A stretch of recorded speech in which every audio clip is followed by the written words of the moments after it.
The race to 5G is on, and the battle for talent is getting fierce. Welcome to 5G Talent Talk with Carrie Charles, a podcast dedicated to helping you face the future workforce head on. Navigate this challenging talent landscape with innovative strategies to attract, retain, and engage people in this new world of work. Only here on 5G Talent Talk with Carrie Charles, CEO of Broadstaff Talent Solutions.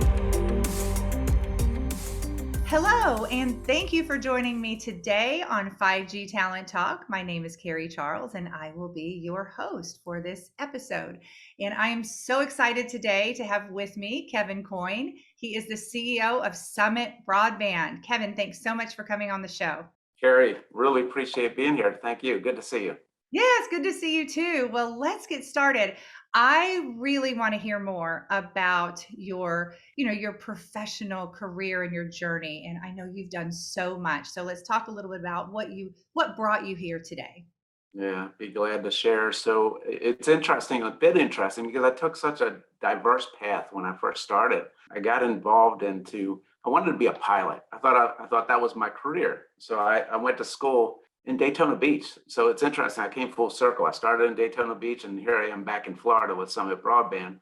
But I wanted to be a pilot. I got my pilot's license, and I quickly changed and got into accounting of all things. Like who would have guessed accounting? But I ended up taking the finance track early on. Got a master's in tax, et cetera, and a CPA license, and then worked my way into public accounting and met a great individual who was in telecom, and he was working for one of our clients out of Maryland, up in Annapolis Junction, Maryland, at Telecommunications, and he brought me on board, and that was my first exposure to telecom. It was so overwhelming. I can't even tell you how overwhelming, as many people know. Like every acronym is 3 letters in telecom. But I spent a number of years in Maryland with a predecessor, as I said, Eastspire, and then eventually co-founded FiberLight, and that was moved to Atlanta. Our headquarters moved to Atlanta. So I spent just over 21 years with FiberLight in various roles: CFO, COO, played interim president at one point in time over my career with FiberLight. So that was a great experience. We built that company from scratch to just over 17,000 route miles of fiber across various states. Wow. This opportunity opened up with Summit Broadband.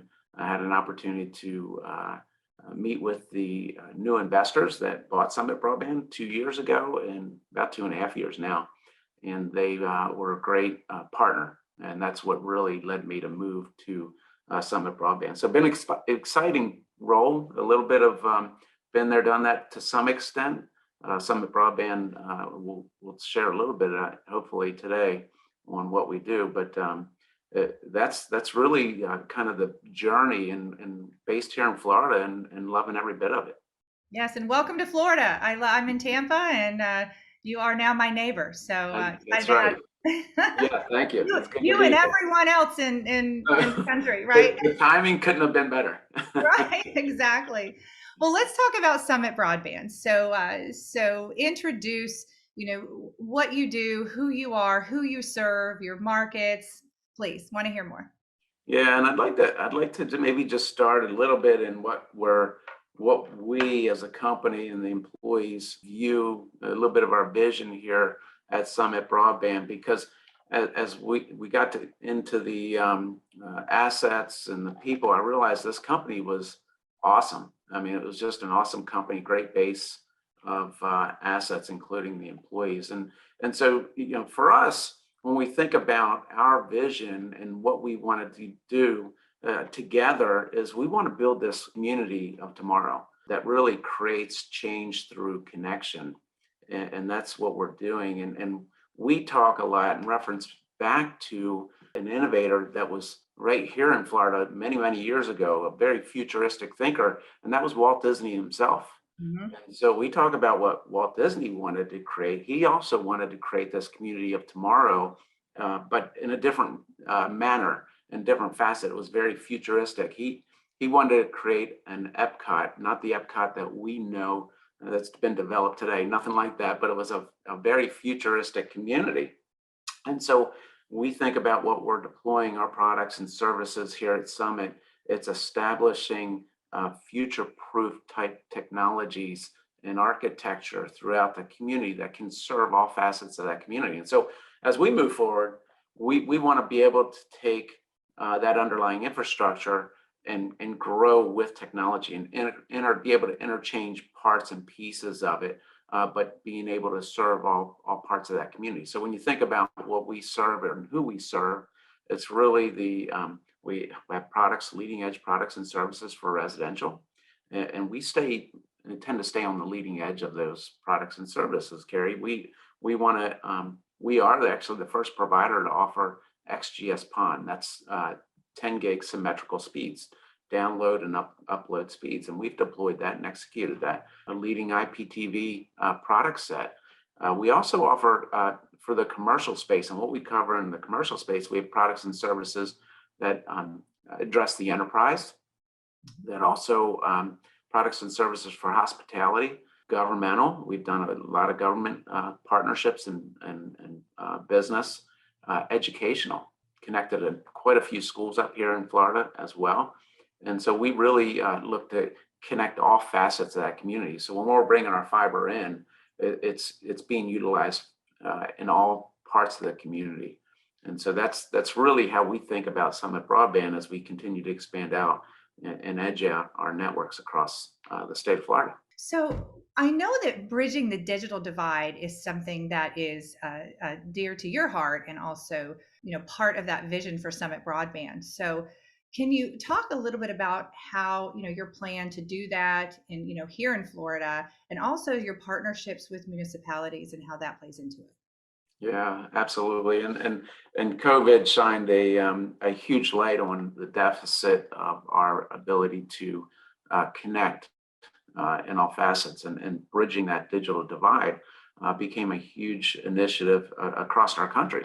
And so there's a number of programs and initiatives, as many know, that's coming from our federal government, but also Governor DeSantis also just approved another $400 million in addition to the infrastructure bill to help serve and bridge that digital divide across communities. So a perfect example for us, we participated in it was a heavily competitive RFP process with the city of Lakeland as an example. And we were selected as the provider of choice at the city of Lakeland for a number of reasons. But most importantly, we understood the lack of services as you get more into the rural areas. So we also understood that many different types of businesses and parts of the community were impacted.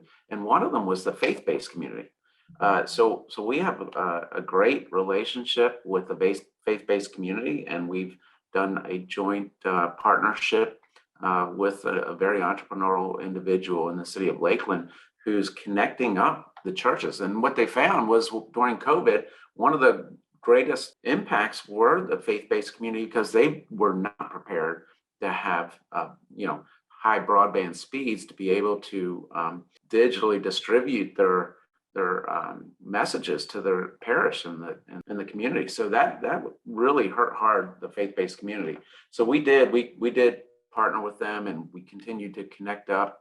And what our partnership with this entrepreneur, his name's Pastor Holmes, is that he's delivering a fixed wireless solution where we bring the fiber to him. He deploys a fixed wireless solution, and then he distributes that out either free of charge to his areas within his community, or a very, very reduced rate, but he's delivering broadband speeds to them. So that's been a great partnership for us that we're continuing to expand, not just in Lakeland, but other parts of Florida. Wow, what a great success story, and so meaningful. You're making a huge difference there. Let's talk more about fixed wireless as a solution. And again, a lot of the audience may know exactly what it is, but there could be some that don't at this point. So what is it, and why does it make sense today? Yeah, so it's a wireless solution, but the fixed piece comes with the fixed radios on the antennas, but they're connected ultimately to fiber.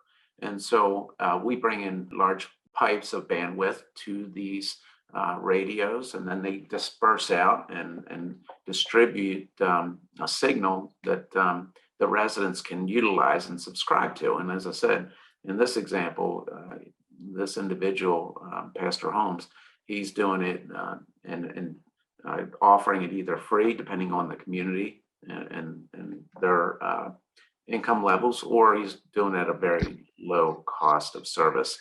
So it's a much more cost-effective way to reach an area where maybe it's lower housing density or lower income and housing density, and it just doesn't justify building fiber to these residents. So it's a great complementary service and a way to, again, connect these users, get them the speeds they need and deserve and can afford. So we're excited to be able to participate in that solution.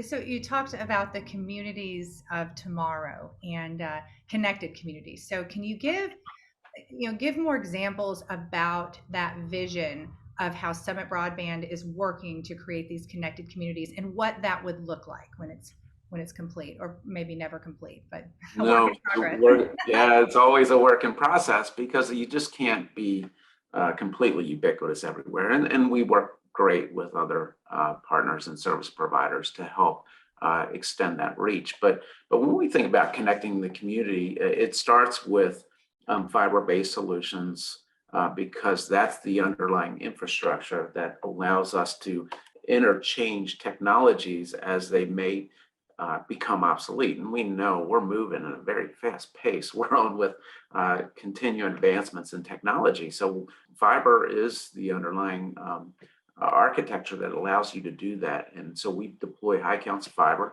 And then when we talk about connecting the community, it's being able to serve all facets of that community. So when we think about some of these government programs, we're a service provider that's going to help be one of those service providers to build out the fiber networks. But we're going to serve, like I said, the enterprise, the resi, the governments, the educational institutions, et cetera. And we don't want to lose sight of deploying that fiber and then only single sourcing it to somebody who's only going to serve resi. Because when the kids leave their homes and go to school, the schools need to be connected. When the parents leave home, go to work, their work needs to be connected. When they're all driving to each of the locations, they need to be connected. And so we partner with the wireless companies and also help them get connected to all the towers through fiber backhaul solutions. So that's another aspect of the connected community.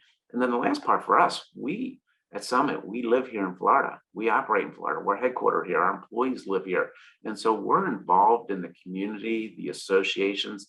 And so we're part of that connection. And we understand that. And we want to be participants in those communities where we serve our customers. So that's really the entire piece, or the last piece of it is the employees being part of that connected community.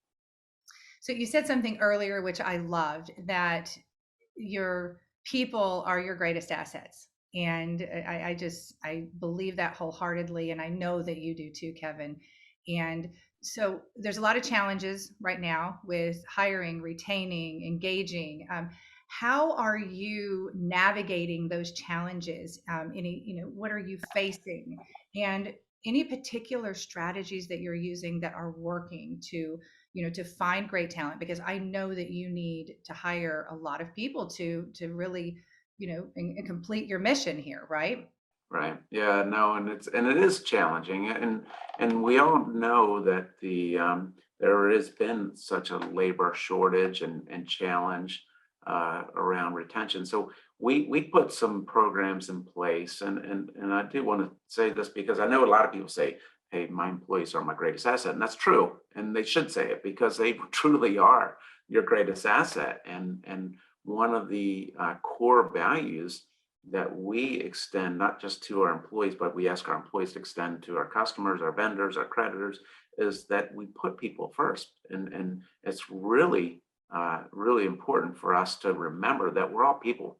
We're just trying to navigate this crazy thing called life, and things change people are different, people are running through problems, whatever.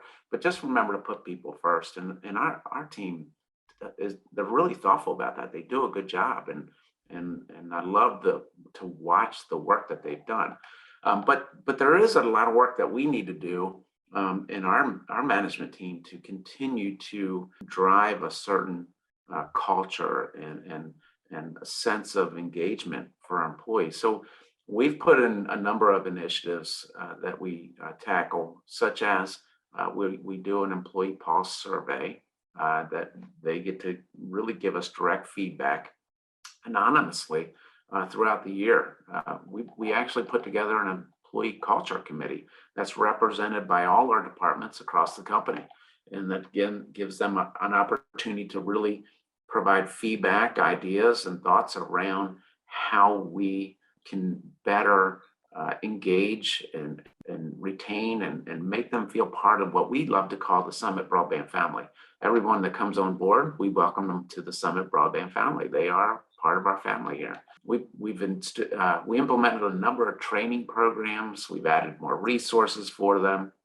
We continue to do employee recognition programs. We also look at the one thing you always think is an issue.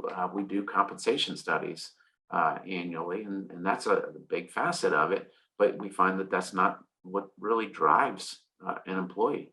And then the last thing I'll tell you is that we've embraced this remote work schedule. We do a hybrid schedule. It's a little bit unique. We continue to be flexible and fluid in what we do, but we know that's the future, and we understand that's the future, and we've embraced that fully, and we feel like we found a bit of a mix that works today, and we'll be flexible to change that again tomorrow if we have to. So that, as you pointed out, we've got a very, called a hockey curve growth plan, which is in place and moving forward, and we're excited about it. So we do have to bring a lot of employees in over the next 12 months, and we continue to do that. And we do that, Carrie, through the partnership we have with you and your RPO program. So we're really excited because your team has done a phenomenal job in enabling us to find great talent. So we appreciate that. Thank you. And it's been so easy to staff for Summit Broadband, I will say, and everything that you just said, Kevin, is absolutely 100% true, that you put people first and it is a family. And the thing that I love that you said, in fact, I'm going to adopt this at Broadstaff. I love what you said. You put together an employee culture committee. Mhm. I love that, and it represents each division. And what a great idea! I just think that's fantastic. Yeah, and Carrie, we allow them to really just develop their own agenda. We gave them kind of some baseline, some views and thoughts, but they're often running on their own, and they're coming up with some great ideas, and we're going to work to implement some. Well, I shared some of them that they already came up with, and we'll continue to implement them as we move forward. The last thing I will say about the employee and the culture is we go to an extreme in adhering to a few basic principles for our employees. One of them is transparency, and we want to be so transparent because in what we're doing, because one, it makes them feel part of the team, but two, it enables them to be decision makers in everything they do. They know which direction we're heading and which direction we're rowing, and we know that the more they know, the more they can make good decisions on our behalf to move the company forward. There's a couple other pieces we talk about within our management team, which is being very clear, a lot of clarity around when we bring a new person in, what is your role and what is the expectations of your role, so that those expectations are delineated right out of the gate. And then we make sure that our managers are accountable to continue to meet those expectations, because they came on board expecting X, Y, and Z. Now we got to do our part and make sure we meet those expectations.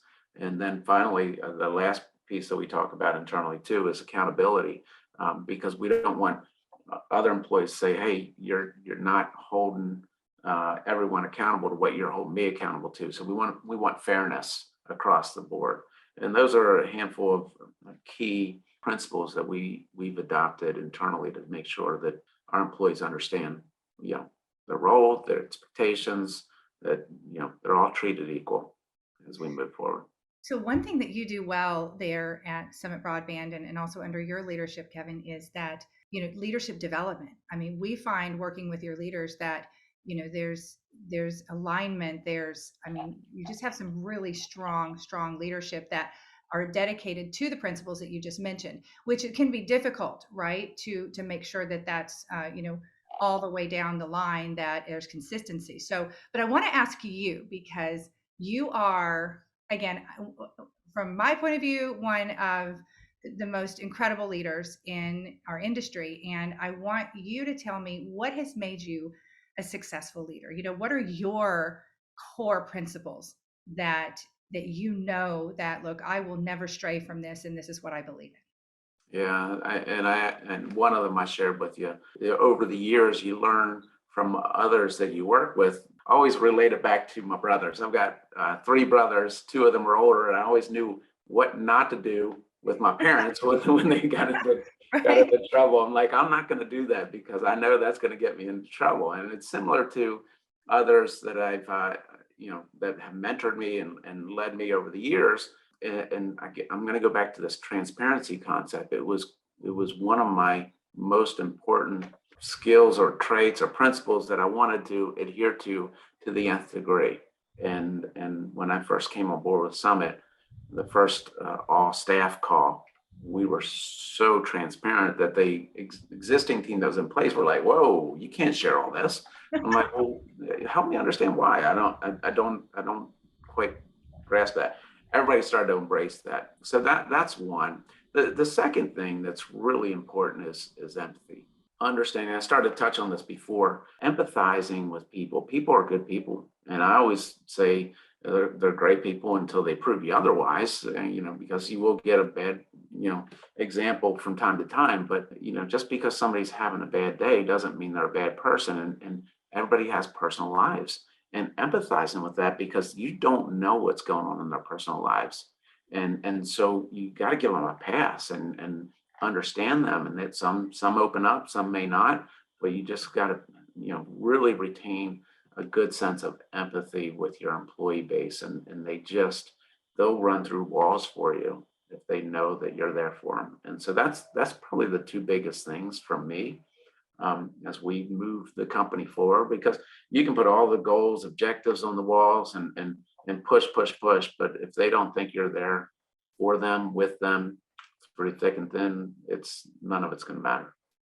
You are speaking the language of today's workforce. So I applaud you for that. Yeah. How do you develop leaders in your company? And, whether it's a new leader or a leader that has, enormous experience. I mean, do you have any sort of formal development, or how do you handle that? Yeah, we don't necessarily have formal development, but we're working towards that. There's been a lot of work that we had to get through in my first couple of years here at Summit Broadband, and those are critical aspects of building a strong company. And we do want to grow and be the leading provider here in the state of Florida, and we're on that track. We expect to get there. So that's going to be critical, because we want to build and continue to promote from within and provide the right training. One of the other favorite sayings I love for the team that I work with here is that we could try to do it all ourselves, but it's not scalable. And therefore, you have to rely on your teams to make decisions on your behalf. So allowing them to be more autonomous will help them to be better leaders. Spot check, guide, and coach along the way. And then we do provide, we have a significant training program. We invested in some trainers internally, and we've got another great partnership and a PEO in Sparity. I'm not trying to plug them for any reason other than I could probably sell for them. They're a great platform. They've got a significant training platform that we're able to leverage for training classes and so forth. But really, I think we do a lot of communication internally, and we're consistently doing all calls, senior leadership team calls, and it's very thorough. And so our view is that they are hopefully learning from what we're doing and how we're operating. So we try to lead by example. We like to call ourselves working executives. We roll our sleeves up. We're in the weeds with everybody else, but there does need to be a formal training program over time to help continue to develop, because they just won't pick it all up on their own. And so that's something that will have to be on the works for us. So Kevin, where will Summit Broadband be in 5 years? And what just lights you up about the future? Yeah, so we continue to look at great opportunities, and it's all about edging out and getting that fiber throughout. And I'll use the word ubiquitous. I'd love to be ubiquitous across the state. I should tell you, the team, we want to be that leading provider across the state of Florida. We've developed the relationships, developed the partnerships, and there's a lot of good work that's going that could put us across the entire state today. Today, when you think about our footprint, our networks today, and we've moved quickly. When I came on board, it was really Orlando and Naples.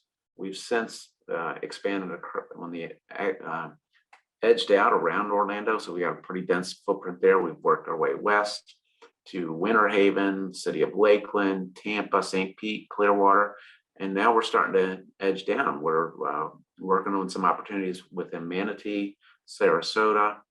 We have a significant footprint in all of Lee County and Collier County. So you think about City Cape Coral, Fort Myers, Naples. We're building throughout Marco Island. So we're moving quickly, but for Summit Broadband, we want to connect up those communities and really bridge the digital divide. So when we think about connecting communities, it's not just those central business districts, it's out in the rural markets. And there's some things in the works that could put that into play fairly quickly. It may not be 5 years, it could be 2 years. So we're excited about what's in the works. Can't wait. We may have to do another episode and check in on everything. That's great. So Kevin, I am sure that there are people listening right now that say, I want to be part of the Summit Broadband family. So where can we go to find out more about Summit Broadband and also the jobs available right now? Yeah, so we're on a big hiring spree, and if you go to our website for Summit Broadband, at the bottom you'll see a careers page, and on there it lists every job, and you can apply right online. And I'll tell you, I think we've got about 30 open positions today, so we're moving quickly, and we continue to fill quickly. So we've already added, just since last year, about 70 positions, and we're on pace to add another 70 between now and the end of the year. That's so exciting. Yeah. Kevin, this has been wonderful. I really appreciate you coming on the show. I've learned a lot from you, and I just have a great deal of respect for you, all that you've done and all that you're doing. So thanks for coming on the show. Carrie, has been great. And as I said, we enjoy our partnership. Thank you for all you do for us. And thank you for having me on the show. Thank you, Kevin. You take care. We'll see you soon. Right. Thank you. Thank you for listening to another informative episode of 5G Talent Talk, brought to you by RCR Wireless News, Telecom Careers, and Broadstaff Talent Solutions. As we advance into the future, we promise to bring you the resources you need to navigate this ever-changing landscape of 5G to help you attract, retain, and engage people in this new world of work. To access the show notes or leave a review, visit broadstaffglobal.com. Until next time.